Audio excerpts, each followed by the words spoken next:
Hi friends, today I want to talk to you about the posture Salamba Sarvangasana, also known as shoulder stand. And I want to show you a modification that if you are following along any of the classes that I have on my YouTube channel that you can do to make this posture more accessible, but also to make it more therapeutic. So many times if you're in a vinyasa class or a fast moving class, people will just have you jump into shoulder stand and not have any support underneath the neck. And while that may be possible for you to do, it often makes it so that the chest is depressed slightly and you're overstretching the back of the neck region. And that's not actually going to be good for you in the long term, especially if you're practicing pretty regularly.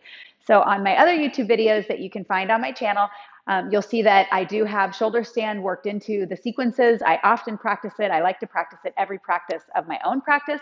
And I want you to practice it as well, but I want to show you this modification so that when I'm teaching online, you can just know what your modification is and then grab the tools that you need to have the practice that's right for your body and is going to last the lifetime. So the first thing you're going to want to have are at least 3 blankets.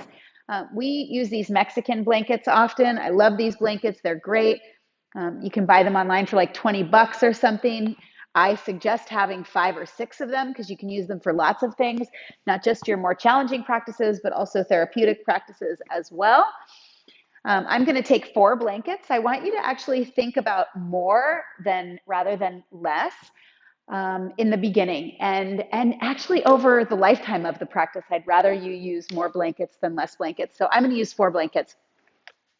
I'm going to set up at the wall. You may not need the wall. You may be able to do shoulder stand just fine away from the wall. And if that's the case, then you don't need the wall, but I'm going to show you at the wall so that you can see what you can use the wall for and how it can help you learning how to do a proper shoulder stand away from the wall at some point, or just if you want some support because it's more challenging to get up in shoulder stand when you have the blankets. So all of the blankets are lined up evenly with each other.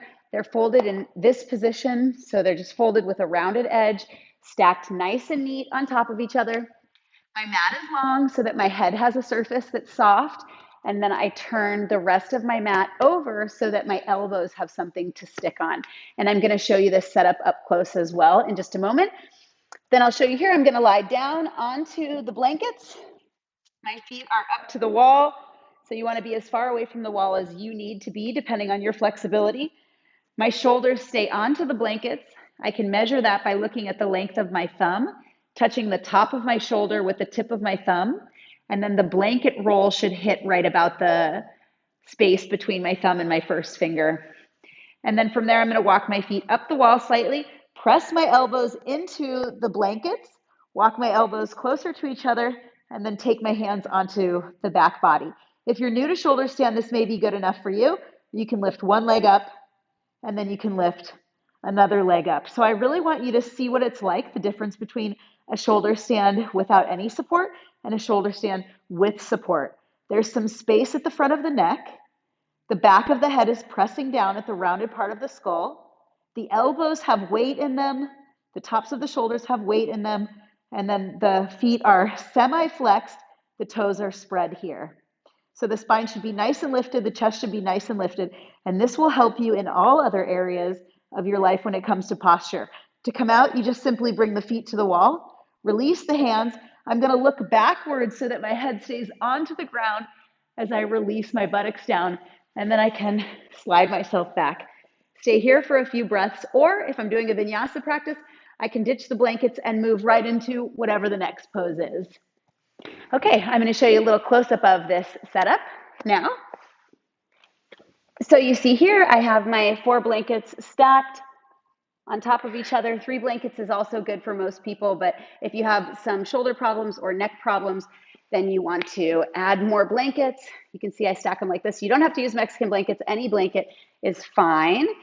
So here I am lying down onto the blankets. You see here, I'm going to measure my space, the distance between the tops of my shoulders and the edge of the blanket. That's just so I don't roll off, so my shoulders don't roll off. I press my elbows down, lift my pelvis up, my feet press into the wall. You see the backs of the hands onto my back. My fingertips are facing directly up towards my buttocks, and that's so that I can rotate the elbows inward and then take the feet off of the wall, adjust the hands here, semi-flex the feet, A little bit of pressure into the back of the rounded part of the back of the skull, and you can see there's some space in the front of my throat, so it's not total chin to chest here. So I maintain some of the natural curvature in the cervical spine. To come out, the knees bend, the feet come to the wall, release, look back, and move along. I hope this is helpful for you in your practice. Until next time, live mindfully, be well.